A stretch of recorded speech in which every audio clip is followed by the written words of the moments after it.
Assalamualaikum warahmatullahi wabarakatuh. Alhamdulillahilladzi amarona bil i'tisami bihablillahil matin. Asyhadu an la ilaha illallah wahdahu la syarikalah, iyyahu na'budu wa iyyahu nasta'in. Wa asyhadu anna Muhammadan abduhu wa rasuluhul amin. Allahumma shalli wa sallim ala sayyidina Muhammadin khatamil anbiya'i wal mursalin wa ala alihi wa ashabihi wa dzurriyyatihi wa atba'ihi ila yaumiddin. Amma ba'du, bapak-bapak yang dimuliakan Allah, alhamdulillah kita senantiasa terus bersyukur kehadirat Allah Subhanahu wa taala atas taufik hidayah-hidayahnya kita dikumpulkan kembali di majelis ilmu ini. Mudah-mudahan ilmu yang kita peroleh bukan hanya sampai akal, tapi diamalkan sehingga masuk ke dalam hati kita. Karena tidak ada yang akan berbekas kecuali yang nempel di hati, sementara yang hanya sampai akal itu cepat hilang. Sehingga orang patah hati itu keingetannya lama, karena hatinya patah. Jadi itu hati. Sehingga kita ngaji ini, kita coba minta sama Allah Subhanahu wa taala agar ilmu-ilmu yang kita dapatkan ini betul-betul ilmu yang akan menjadi dasar bagaimana kita bisa mengikis hal-hal yang menjauhkan kita dari Allah. Dan itu dikaji terus oleh Al-Hikam. Jamaah yang dimuliakan Allah, malam hari ini kita akan mengkaji tentang keberkahan umur. Banyak orang bertanya, bagaimana agar umur kita berkah? Ada yang jawab bahwa kita harus rajin, menjaga kesehatan, olahraga, makanan yang bergizi. Itu sesuatu yang penting. Tapi Al-Hikam menyatakan bahwa keberkahan umur itu bukan dari panjangnya, tapi dari nilai yang dikandung di dalam umur itu. Banyak orang yang memiliki umur 80 tahun, tapi ternyata tidak meninggalkan jejak-jejak kebaikan. Tapi ada orang yang umurnya sedikit, tapi masih dikenang kebaikannya sampai saat ini. Sehingga malam hari ini kita bukan sekedar sukses, tapi kita juga bermakna. Ada meaning, makna yang ada pada diri kita itu. Karena itu kita mencari makna dan menemukan keberkahan umur. Jamaah yang dirahmati Allah, krisis manusia modern saat ini adalah ketika manusia telah mencapai segala hal dalam hidup ini, telah mendapatkan harta, telah teraih jabatan, semua dia dapatkan, tapi ternyata ada yang hilang. Apa itu yang hilang? Yakni makna. Karena itu Syekh Ibnu Athaillah dalam Hikam ini mengingatkan, beliau menyatakan, mamburika lahu fi umrihi, siapa yang diberkahi umurnya, adraka fi yasiri minaz zaman min minanillahi ta'ala, maka dalam waktu singkat pun dia mendapatkan karunia-karunia Allah. Jadi berkah umur diukur dari karunia Allah meskipun dia sedikit usia yang ada. Mala yadkhulu tahta dawairil ibarat wala talhaquhul isyarat, yang tidak bisa dijelaskan kata-kata dan tidak bisa diungkap dengan isyarat. Ini keberkahan umur. Jadi manakala seorang itu diberkahi umurnya oleh Allah, maka dia diberi kesadaran terus oleh Allah agar hidupnya ini selalu terhubung dengan Allah. Seperti yang kita saksikan, memang hasil penelitian banyak orang, bahwa 1 katanya dari 5 di Indonesia ini memiliki penyakit jiwa. 1 dari 5 orang. Apa itu disebut dengan penyakit jiwa? Krisis makna, krisis eksistensial. Orang hidup tapi tidak tahu apa makna hidupnya. Untuk apa saya hidup, dia hidup tapi tidak tahu untuk apa dia hidup. Dia bekerja tapi tidak tahu untuk apa dia bekerja. Yang ada masyarakat modern, dia dikejar target, pencapaian-pencapaian, ternyata setelah semuanya dicapai, ada satu yang ini adalah pondasi ibarat rumah yang dia belum temukan. Apa itu? Ma'rifatullah. Itu adalah pondasi. Banyak orang hidup di dunia tapi tidak kenal pemilik dunia. Sibuk dia dengan pencapaian-pencapaian. Karena itu orang yang seperti ini, kekeringan makna itu bukan orang yang miskin, yang tidak punya uang. Bukan hanya itu saja, banyak orang yang hartanya melimpah, tapi ternyata hatinya resah. Rumahnya besarnya luar biasa, tapi diliputi kegelisahan. Punya kendaraan tapi tidak tahu jalan. Kalau orang di hutan tersesat, wajar. Ini orang dalam keramaian tersesat. Apa yang hilang dari dirinya? Makna hidup. Ma'rifatullah, kenal Allah.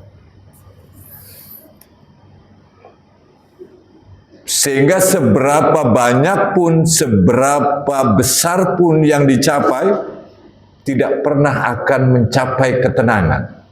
Man a'radu an dzikri fa inna lahu ma'isyatan dongka.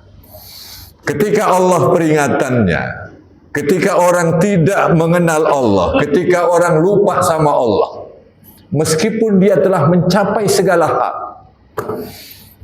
fa inna lahu ma'isyatan dongka, maka kehidupannya sempit.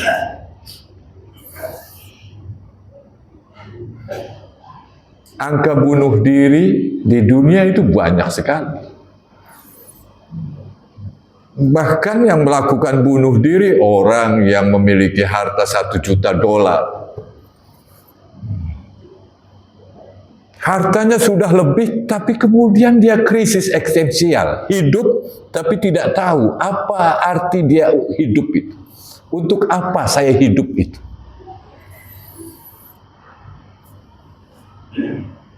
Padahal Allah sudah jelaskan wa ma khalaqtul jinna wal insa illa liya'budun.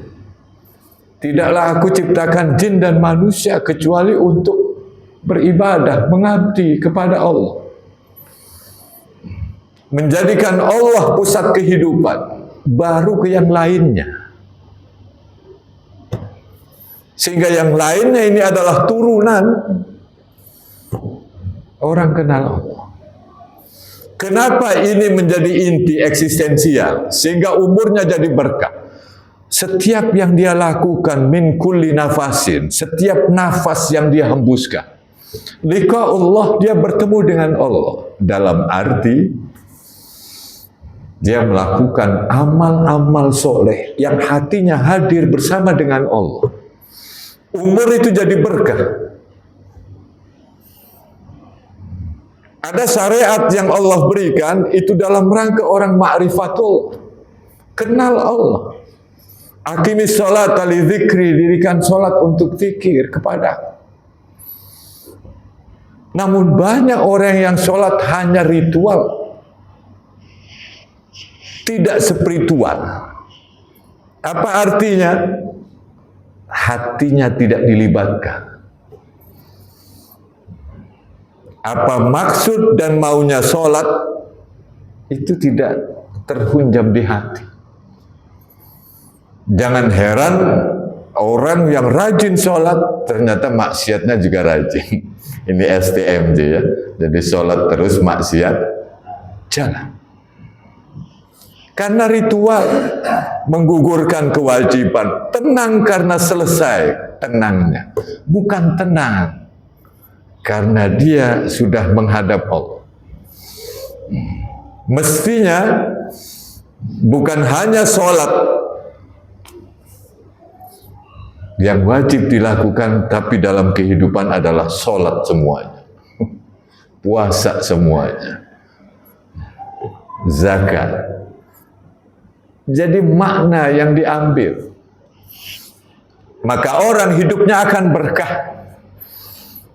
Bekerja dia jadi ibadah, mencari nafkah dia jadi ibadah, berkeluarga menjadi ibadah, bukan kewajiban semuanya. Memang tidak mudah. Bagaimana seseorang yang membantu orang lain, ini adalah ibadah. Sehingga yang harus kita munculkan adalah hubungan dengan Allah. Kita bukan sedang menyumbang untuk tembok, untuk kaca, untuk pasir, untuk semen masjid. Tapi kita infakkan untuk orang agar nyaman sujudnya. Agar nyaman ketika munajat sama Allah, rukuknya.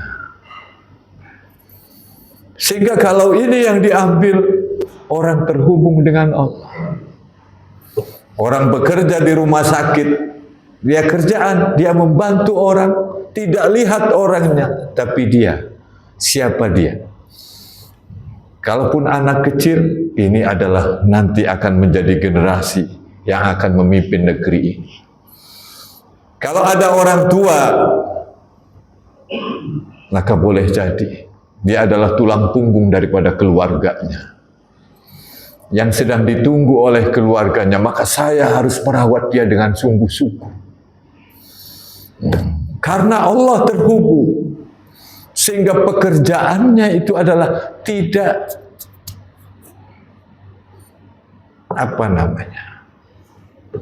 tidak karikatural. Berangkat, kerja, pulang, bolak-balik. Lalu orang stres karena tidak memaknai perjalanannya itu. Padahal waktu mau kerja, bismillah, tawakkaltu ala Allah. Atas nama Allah. Kalau atas nama Allah bekerja, kasih sayangnya Ar-Rahman Ar-Rahim. Asma-asma Allah membantu kepada orang lain. Yang ini dihubungkan, memberikan kontribusi rahmatan lil alamin. Maka orang itu setiap napasnya, setiap geraknya akan menjadi keberkahan umurnya itu. Namun ada orang yang melupakan semuanya itu, sehingga pekerjaan-pekerjaannya adalah demi egonya.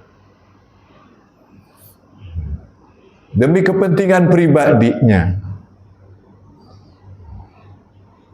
Ini yang bahaya.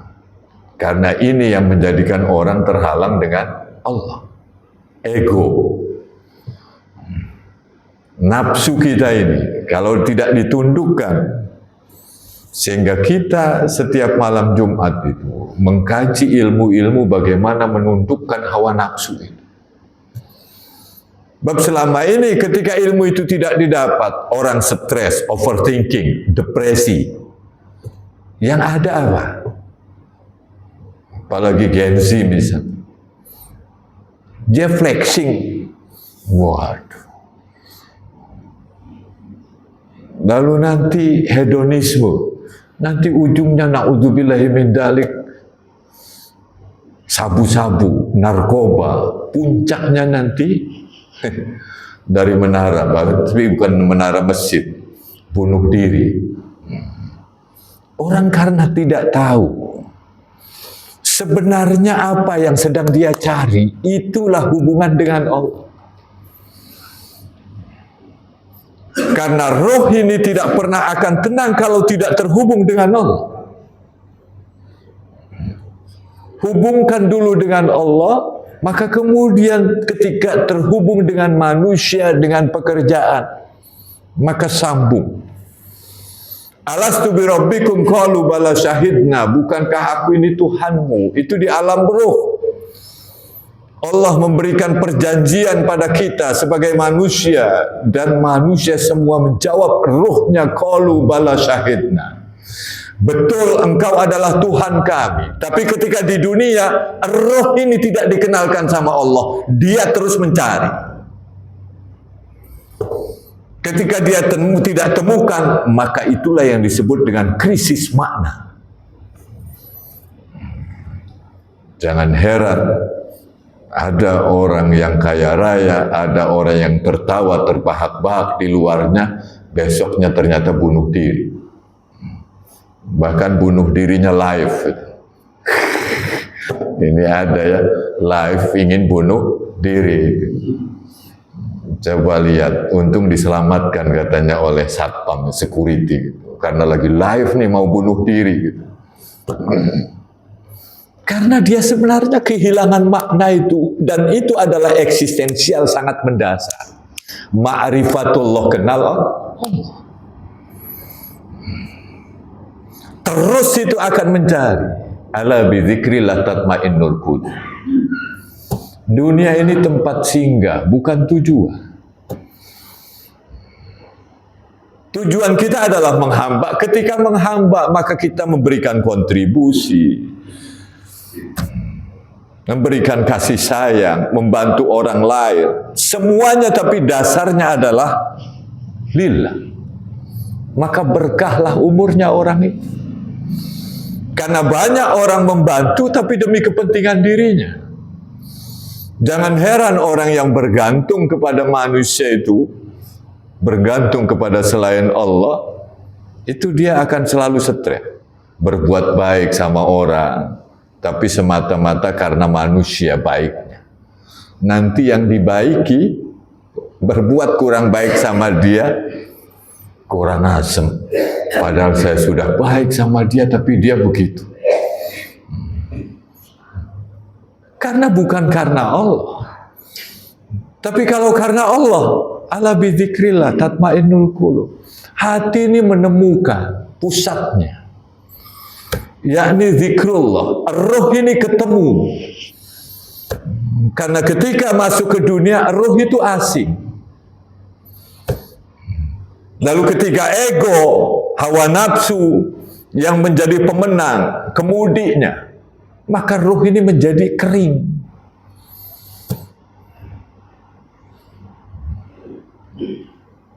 Dan situlah awal petaka manusia.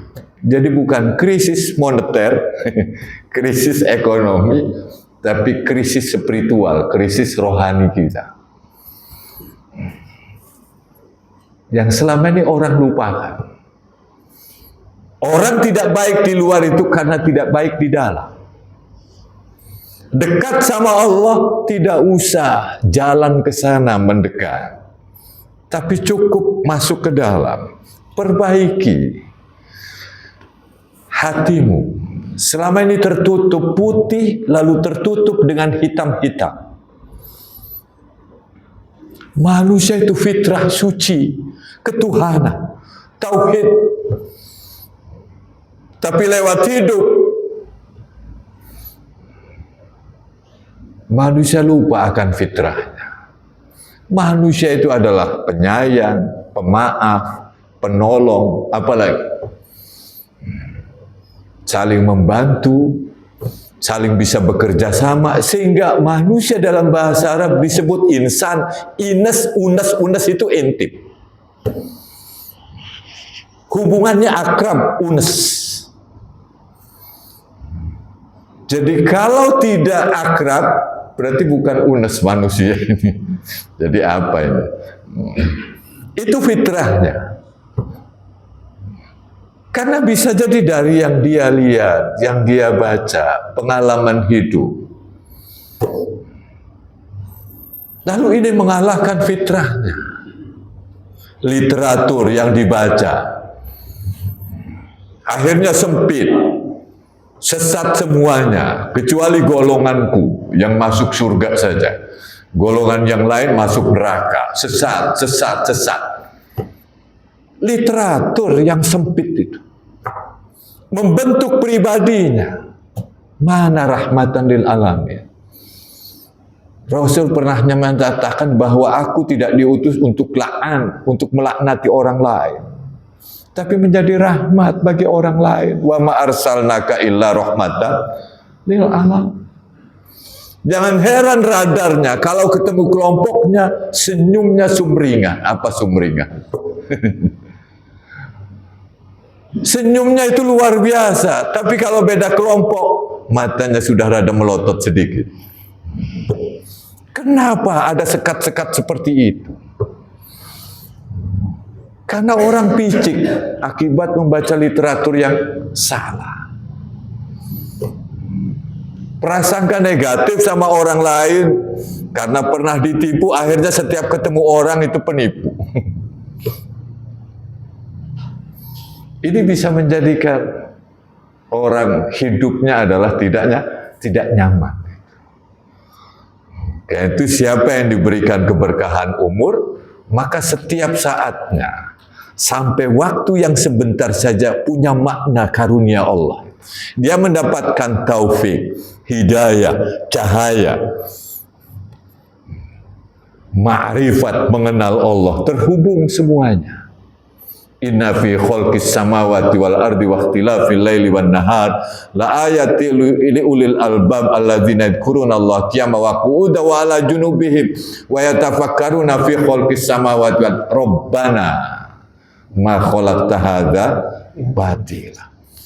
Ini pengakuan Iqra bismi rabbik, baca ciptaan itu, tapi kemudian bismi rabbik. Banyak orang baca, banyak orang yang hidup, tapi tidak ketemu sama bismi rabbik, dengan nama Tuhan. Sehingga hidupnya kelihatan bahwa dia senang, tapi senangnya di permukaan. Pernah kita temukan ada orang kelihatannya, waduh kalau ketemu hahaha, wik-wiknya luar biasa.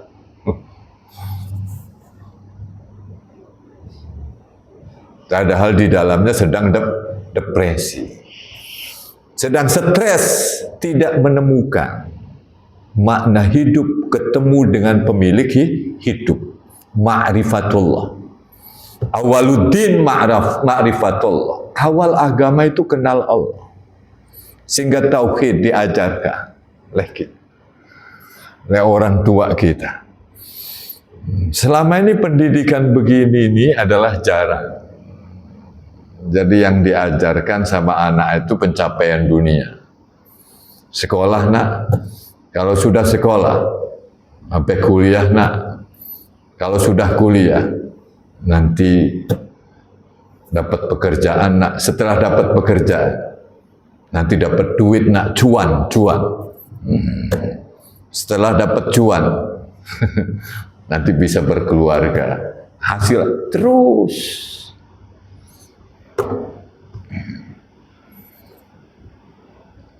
Orang ketika sudah sampai puncaknya, ternyata salah langkah dia. Jatuh dari puncak itu lebih menyakitkan daripada jatuh di tangga yang di bawah. Orang tidak ada kesadaran. Ini yang banyak dicari orang tentang makna hidup itu. Jadi orang gelisah karena dia tidak mendapatkan makna hidup.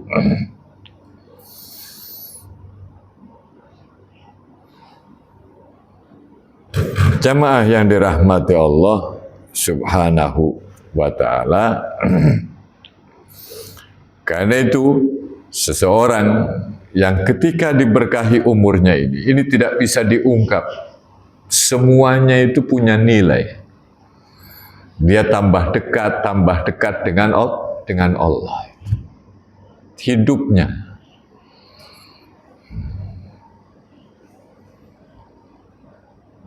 Ini yang harus terus kita munculkan. Karena banyak orang yang kelihatannya ramah sama orang lain, tapi demi kepentingan pribadinya. Ini bahasanya bukan akhlak yang baik, tapi akhlak yang buruk.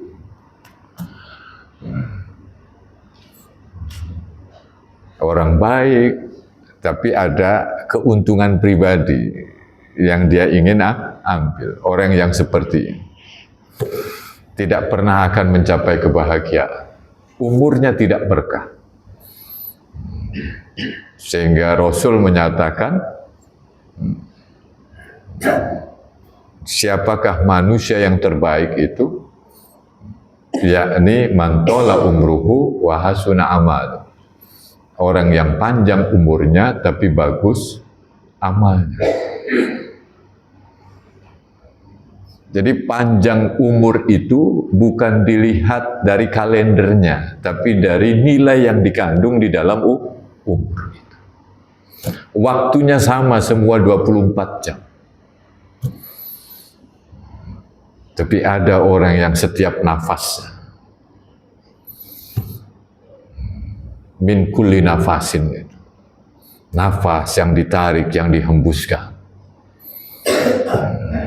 Ingat Allah, awas ingat Allah, zikrullah itu dalam arti, oh ini ajarannya, oh terhubung semuanya, tidak dilepaskan daripada Allah.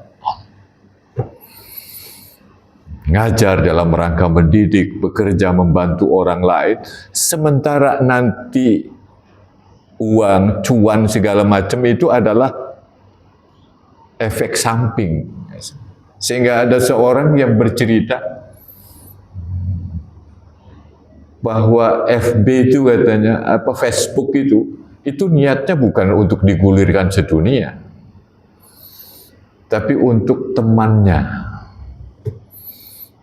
Google juga katanya begitu, untuk membantu temannya. Tapi kemudian membantu ini nilai spiritual, nilai rohani kita terhubung dengan Allah. Lalu otomatis nanti, kalau kita bisa memberikan manfaat, karena ini amanah dari Allah, maka insya Allah itu hanya alat saja, penghasilan segala macam. Tapi yang kita kejar adalah nilai-nilai spiritualitas, membantu, bekerja sama terus. Punya integritas, kejujuran. Itu nilai yang kita harus bawa dalam kehidupan ini. Jamaah yang dimuliakan Allah Subhanahu wa ta'ala. Karena itu, ini Syekh Ibnu Athaillah ketika bicara tentang umur yang diberkahi, ini tidak bisa diungkap dengan kata-kata, tidak bisa dijelaskan dengan isyarat. Saking penuh maknanya. Maknanya betul-betul terkandung di dalam usia umur itu. Umurnya sedikit, tapi penuh makna. Ada orang umurnya panjang, tapi tidak membawa kebaikan. Makna dulu yang kita cari. Bagaimana cara menemukan makna? Ma'rifatullah, kenal Allah. Bagaimana cara mengenal Allah? Allah itu maha suci. Allah itu dekat, dengan cara kita mengikis hal-hal yang menjauhkan kita dari Allah, yakni ego, kesombongan. Mujahadatun nafas, jihad melawan hawa nafsu, riyadho, lewat ibadah yang kita lakukan, Ini olah rohani. Sholat ini adalah riyadhah. Rohani kita dibimbing terhubung dengan Allah. Tahalli, tajalli. Kosongkan kita dari sifat akhlak yang tercela. Yuk. Dari sombong menjadi tawadu. Dari tidak ikhlas menjadi ikhlas. Dari culas menjadi orang yang jujur. Sehingga nanti tahalli diisi dengan sifat-sifat yang terpuji. Maka nanti cahaya Allah tajalli akan muncul pada orang itu. Sehingga keberadaannya penuh manfaat bagi orang lain, dimanapun posisi dia. Jangan heran bahwa Rasul itu menyatakan, umur kita ini akan panjang ketika kita punya, maksudnya berkah ketika kita ilmunya bermanfaat, sodakohnya jariyah, anaknya soleh. Meskipun orang itu sudah wafat, kalau dia punya anak 10-10-nya soleh, usianya sudah mengalir terus. Tapi anak yang dididik oleh orang tuanya, keteladanan daripada orang tuanya. Karena dulu para ulama termasuk imam-imam mazhab itu ada yang yatim dibawa oleh ibunya ke masjid, dibiasakan agar menjadi orang.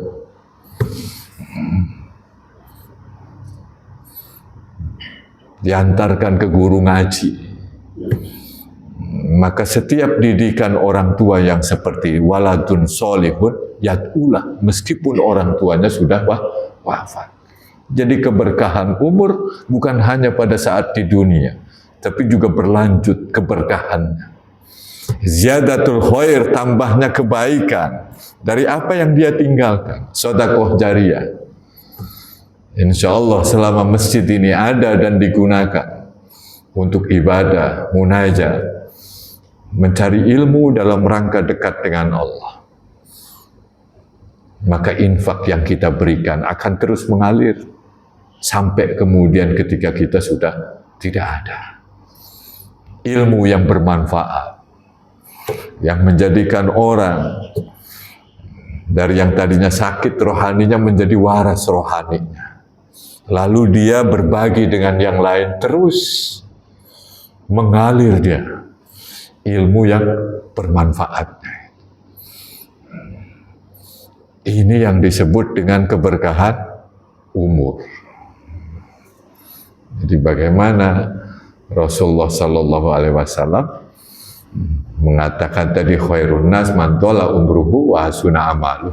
Sebaliknya syarrun nas itu man tola umruhu wa sa'a amal. Seburuk-buruknya manusia adalah yang panjang umurnya tapi jelek amal. Jadi karena itu kita jangan pernah menghitung usia kita. Tapi yang kita hitung nilai apa yang saya tanamkan di dalam desah nafas yang saya hembuskan setiap hari, setiap saat. Sehingga tidak melihat jam, tidak melihat menit, tapi nafas. Ma min nafasin tubdihi illa wa lahu qadarun fika yubdih. Kata Syekh Ibnu Athail. Tidak ada nafas yang kau hembuskan, kecuali di sana ada ketentuan Allah yang harus kamu lakukan. Setiap nafas itu. Jadi, jangan sampai nafasnya digunakan untuk ngeluh, ya. Untuk ngeluh. Ya, betapa kita sudah dikasih oleh Allah kenikmatan hidup di dunia ini, tapi melupakan Sang Pencipta dunia. Wala takunu kalladzina nasullah fa ansahum anfusahum ulaika humul fasiqun. Jangan kamu jadi seperti orang yang melupakan Allah. Nanti Allah akan lupakan engkau dari dirimu sendiri. Banyak orang yang tidak tahu siapa sejatinya saya. siapa sih saya ini? Kemana-mana nanya, siapa ya saya? Gitu. Tidak tahu bahwa aku ini adalah hamba. Jadi aku yang sejati, diri yang sejati, itu yang disebut dengan krisis identitas. Jadi ada krisis eksistensial, ada krisis identitas. Identitasnya tidak tahu, kemana-mana bawa dirinya tapi tidak tahu siapa dirinya. Karena dia melupakan Allah. Fa'ansahum anfusahum, Allah nanti akan lupakan mereka itu dari mereka sendiri. Ulaika humul fasikun, mereka lah orang-orang yang disebut dengan fasik.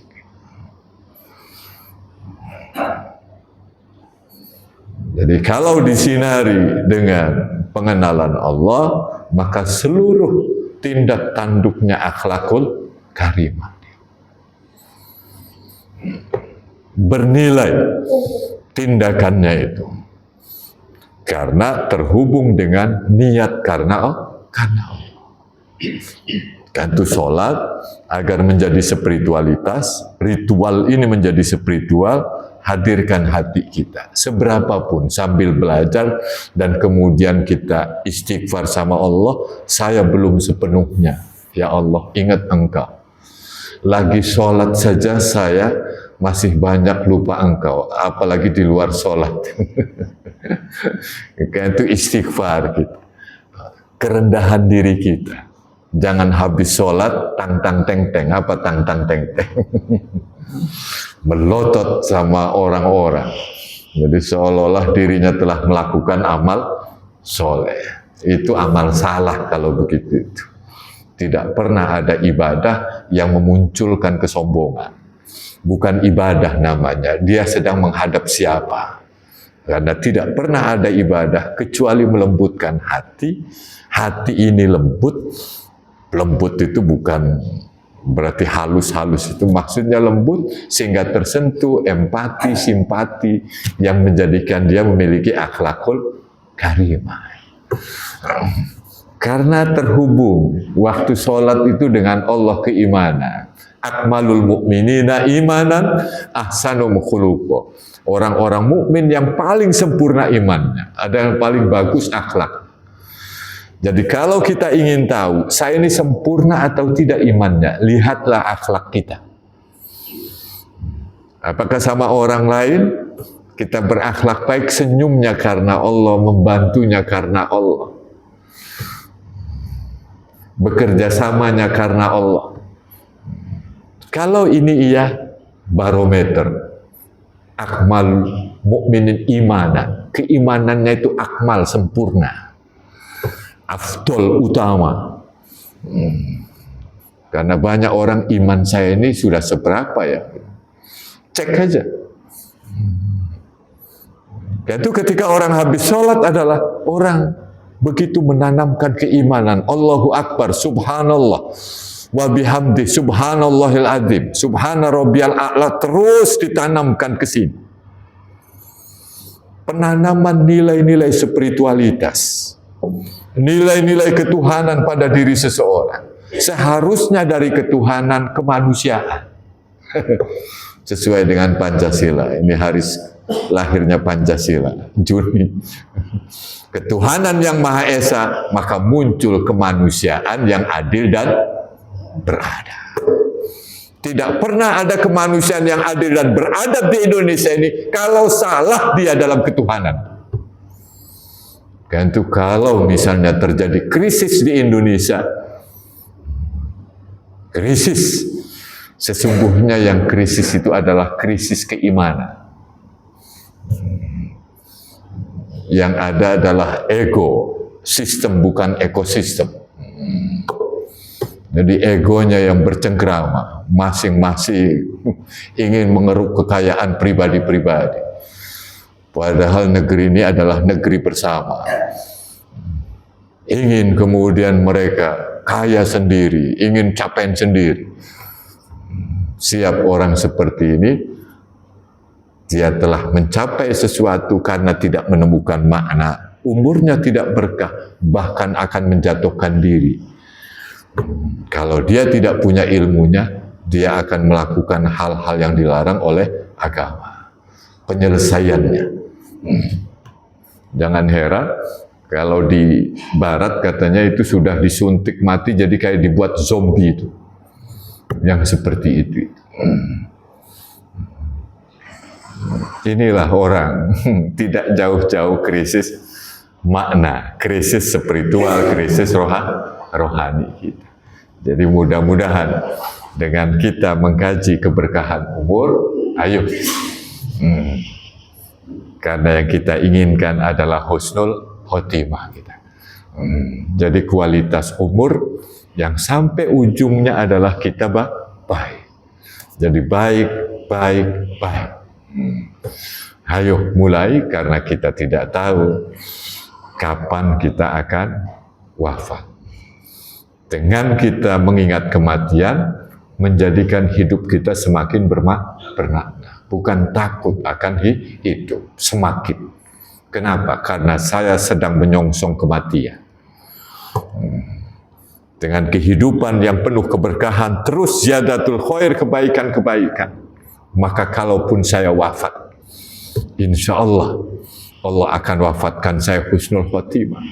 Dan kemanfaatan saya itu, karena semata-mata karena Allah akan tebarkan, Allah akan ingatkan hamba-hambanya, sehingga doa-doa dilantunkan untuk orang-orang yang telah bisa memberikan manfaat.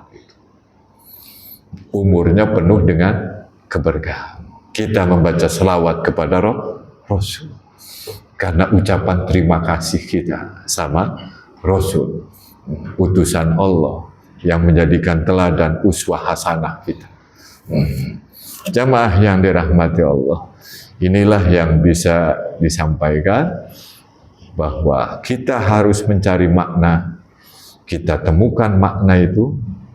Jadi dicari karena hilang sebenarnya menemukan makna. Karena makna itu sudah ada di sini. Cuma ini terkikis. Kita itu bukan ember kosong seperti teori behavior, kertas putih, bukan.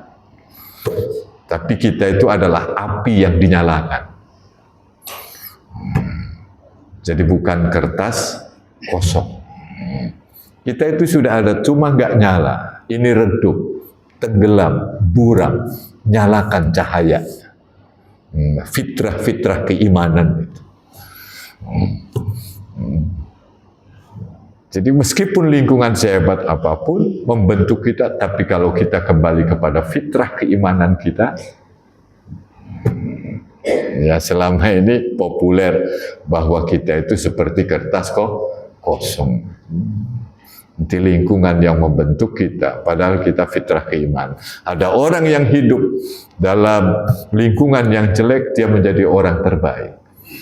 Ada orang yang hidup dalam lingkungan yang baik menjadi buruk. Istrinya Nabi Lut, istrinya Nabi Nuh, anaknya Nabi Nuh hidup dengan utusan Allah. Tapi ternyata ingkar sama Allah. Nabi Muhammad hidupnya di masyarakat Arab jahiliyah yang luar biasa.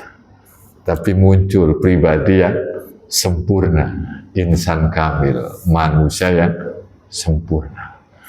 Demikian yang bisa kami sampaikan. Mudah-mudahan kita selalu bisa memaknai, kenal Allah selalu, sehingga setiap tarikan nafas kita, fi kulli nafasin, setiap nafas, maka itu ada makna terhubung dengan Allah dan memberikan kontribusi manfaat pada orang lain, pada keluarga kita, pada orang lain, pada bangsa dan negara, sehingga umur kita betul-betul mencapai keberkahan. Demikian kita tutup dengan doa kafaratul majlis. Subhanakallah wa bihamdika asyhadu an la ilaha illa anta astaghfiruka wa atubu ilaik. Mohon maaf. Wassalamualaikum warahmatullahi wabarakatuh.